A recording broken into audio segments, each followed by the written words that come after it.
I'm a registered dietitian nutritionist specializing in weight management. Ναι, ωραία, ωραία. Εντάξει είναι τώρα. Ωραία. I'm a registered dietitian nutritionist specializing in weight management with prior experience in a smoking cessation clinic. And today's presentation is about understanding more regarding the connection between smoking and weight and presenting successful nutrition intervention methods to eliminate weight gain after quitting smoking. Smoking cessation comes with numerous health benefits. However, it usually results in weight gain. The relationship between smoking and weight has been thoroughly studied. Cross-sectional studies show that on average, people who smoke tend to weigh less than non-smokers. Moreover, former smokers weigh more than both non-smokers and smokers.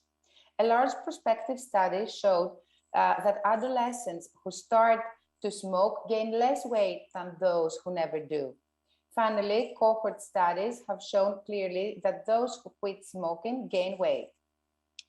Increases in weight do increase health risks, especially for overweight and obese individuals. However, that is not the only problem. People who gain weight after they stop smoking have increased relapse risk, and this is a reality for almost half of quitters. Nevertheless, it seems that 35% of smokers do believe that smoking helped them control their weight. On this note, many smokers report that they use smoking to lose weight when overweight or keep their weight low if normal or underweight. They point out that smoking helps them stop earlier at a meal and not get hungry between meals. How much weight, in average, do people gain when they quit smoking? It seems that most people gain 4 to 6 kilos and increase their waist circumference by 5 centimeters within 6 to 12 months following smoking cessation. According to studies, there is a smaller weight gain for those using smoking cessation medication and vaping, specifically about half to 1 kilo less for those on medication and up to 2.3 kilos for those using vaping in order to quit smoking. Now let's look at who gains more weight. Heavy smokers definitely do. Individuals of low socioeconomic background, those exercising less, postmenopausal women, and finally people who are already overweight or obese. Especially for women, the situation seems to be even more challenging. Studies show that women, and especially those suffering from binge eating disorder or emotional eating, as well as those who diet frequently and are preoccupied with their weight, present an increased risk of relapsing when gaining weight, even a slight amount, after they quit smoking. Let's now look at smoking and metabolism to understand more. We did say in the beginning that numerous studies have shown that smokers weigh less than non-smokers and former smokers. It seems like there are two different metabolic pathways. The first mechanism has to do with the way smoking affects basic metabolism. Nicotine and other substances found in tobacco products increase resting energy expenditure by up to 250 or 300 calories per day by affecting fat oxidation and adipose tissue metabolism. This is a substantial amount of energy deficit that can justify lower weights in smokers. A second pathway has to do with the way certain hormones such as leptin, dopamine, neuropeptide Y, and adrenaline are involved with hunger and satiety feelings. Smoking releases substances that change the way these hormones function, and as a result, people who smoke tend to be less hungry and get full faster. However, the relationship between smoking and weight is not quite the same for the obese and overweight. It seems like that tobacco use makes only normal weight and slightly overweight people weigh less. When it comes to obese and overweight individuals, the situation is different. As nowadays, obesity affects more than 65% of adults in Europe and the US, it is highly important to be aware of how smoking affects the weight of the obese and of the people struggling already with their weight. Research shows that overweight and obese individuals who smoke, plus they follow unhealthy diets and are inactive, They present with higher visceral fat accumulation, are prone to weight cycling, and they end up with higher body weights long term.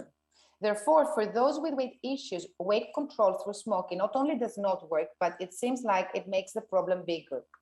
Moreover, studies show that heavy smokers who have tried in the past to quit smoking unsuccessfully gain even more weight in the following years. These facts demonstrate the importance to implement successful interventions in order to minimize weight gain for normal weight individuals and facilitate long-term weight management for the overweight and obese. When we hear about weight management, most of us think diet. However, dieting is no longer a scientifically proven method of weight control, neither for former smokers nor for overweight or obese individuals in general. With 95% of those following a diet regaining the weight lost in less than a year, prescribing a diet to those quitting smoking should not be an option. Moreover, studies show that people who follow a diet in order to control their weight, when they stop smoking, they have an increased relapse risk. So is there a better approach? The good news is there is. I will present briefly one of many studies with promising results. The Look Ahead study with almost 5,000 overweight diabetic individuals who participated in a weight management program. About 1/3 of them were smokers, another third had quit smoking recently, and the rest were non-smokers. All individuals participated in 30 group meetings as well as 14 individual sessions with specialists such as medical doctors, nutritionists, psychotherapists, and exercise specialists. The nutrition intervention focused on nutrition counseling for sustainable long-term dietary changes and did not include prescribing low-calorie diets. The participants lost on average 7% of their weight and sustained it for 12 months. No differences were reported between the three groups. Former smokers managed to lose weight and keep it off, and most importantly, they did not relapse. This study, as well as others demonstrating similar results, confirmed that nutrition intervention in a smoking cessation clinic should focus on nutrition counseling for long-term changes instead of diet prescription. Before I do finish the presentation and move on to watch a short video of a nutrition counseling session, I would like to quickly review the key points of a successful nutrition intervention for smoking cessation. A thorough assessment of the medical and weight history is the first step. Following that, the nutritionist should assess the patient's relationship to food in order to investigate issues such as emotional eating, eating disorders, and chronic dieting. Nutrition education and counseling should focus on helping the patient develop sustainable meal planning skills, including making appropriate food choices when shopping for groceries, ordering, and eating out, and enhance his cooking and meal preparation skills. Depending on lifestyle, relationship to food and exercise, mindset about losing weight, healthy eating habits, and previous attempts to lose weight, the nutritionist should refer the patient accordingly to other specialists and support groups. For best results, the intervention should be long-term, lasting at least 6 months, including monthly or bi-monthly follow-up sessions in person or online. I hope the presentation was interesting to you. Now I think we're ready to watch the short video. Thank you. Welcome to our clinic. The physician told me you're trying to quit smoking, and we're gonna do nutrition together. We're gonna try to address weight gain that usually happens when quitting smoking, and try to eliminate that. So I'm gonna start asking you some questions about your weight and nutrition history. Have you been using smoking to control your weight?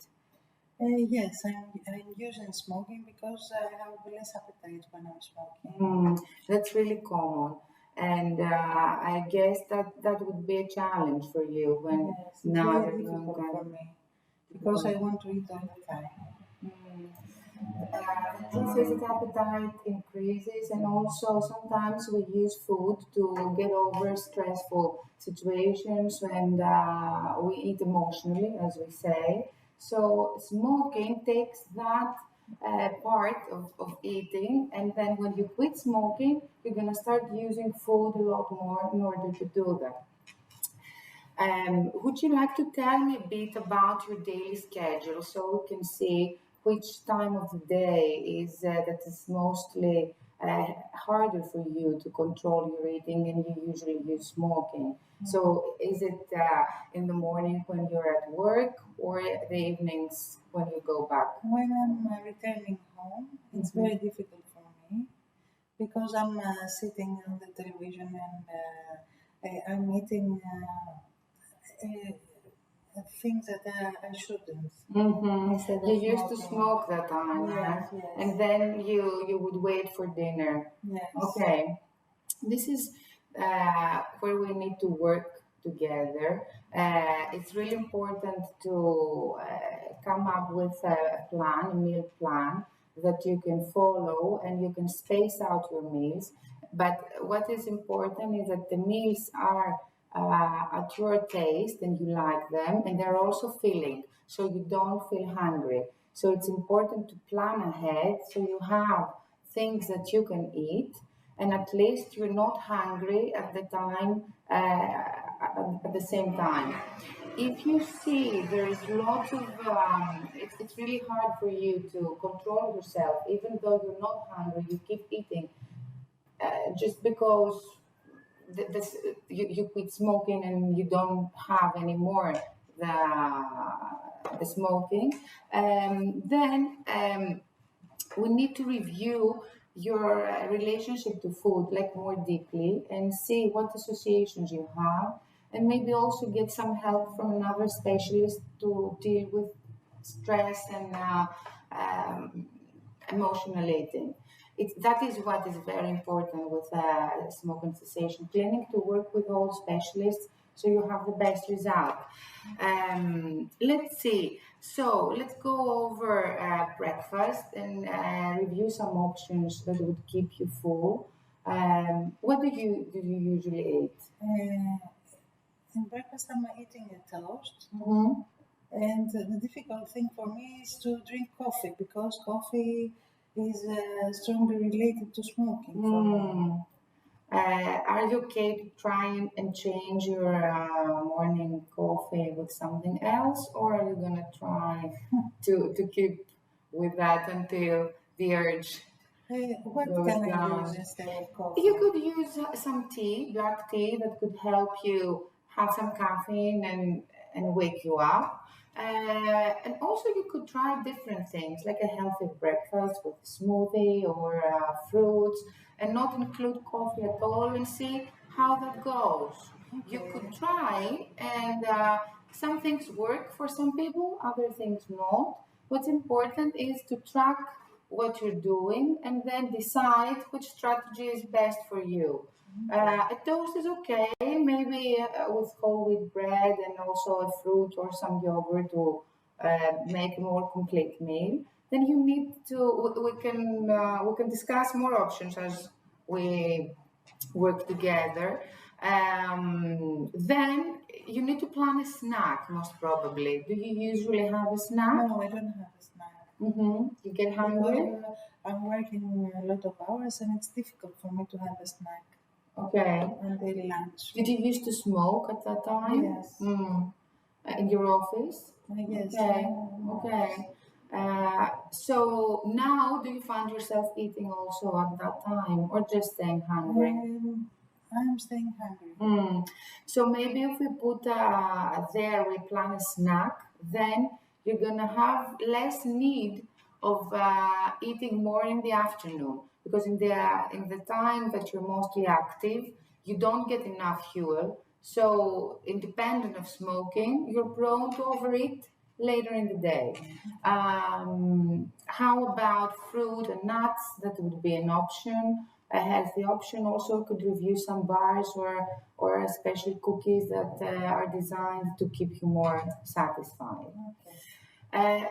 It's important not to have more than 3 hours pass so that you can not get too hungry before the next meal. Lunch is at home or No, it's at work. is at work? Do you plan to get something with you or do you order something? I order something there. Okay. How do you think you could manage to sometimes in the week to bring something cooked from home? Is it a I will challenge? try. You will try. Okay, that's good.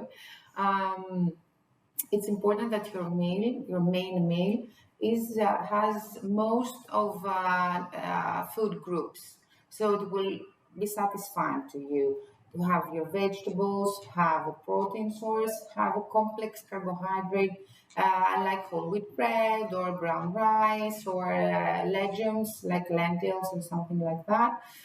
We can see options in our second appointment about what exactly you could have and come up with a 3-week meal plan so that it's a cycle menu that you can go over and over and it's easy for you. I can also help you choose some meals from ordering or delivery near your workplace so they're better for you. And then we go to the evening snack, which is your hardest time. We need to keep some options. It's important to try to eliminate all these foods that make you overeat in the evening, especially sugary foods that never satisfy you and you keep eating them. It's also important to find a different something else to do in the evening. Maybe add some activity, 15 to 20-minute walk or exercise at home. That would also help with your metabolism and slow down the weight gain. And again, you could have fruit, you could have nuts, you could have a bar or a cookie, something like, or a yogurt that you're at home. And then dinner would be a full meal again, like lunch. Do you usually cook that? No, I'm just making something easy. Okay. And then I'm eating a lot of chocolates. Okay. You think you're still hungry, or is it emotional? I think it's emotional. It's emotional. And now I'm very frightened because of the stress I will have for smoking cessation, that I will try eating more. We can review some better dessert and options so that you can keep in the house. It's important not to be hungry. It's important to realize when you eat without being hungry and be kind to yourself at the first time. Don't try to diet. Don't try to be too strict because this will backfire your effort to quit smoking, which is really important at the point. How many kilos will I gain from smoking cessation? Look, most people gain about 5 kilos. We can try and keep that lower. At that point now, were you gaining weight, losing weight, or your weight was stable? No, it was stable. Stable weight. Okay. If you can add a little bit of activity and try to plan your meal so you don't find yourself staying too hungry, I think we can eliminate that, not go over 5 kilos and maybe go a lot less. Okay, thank you very much. Okay? Thank you for the consultation. Thank you. Thank you.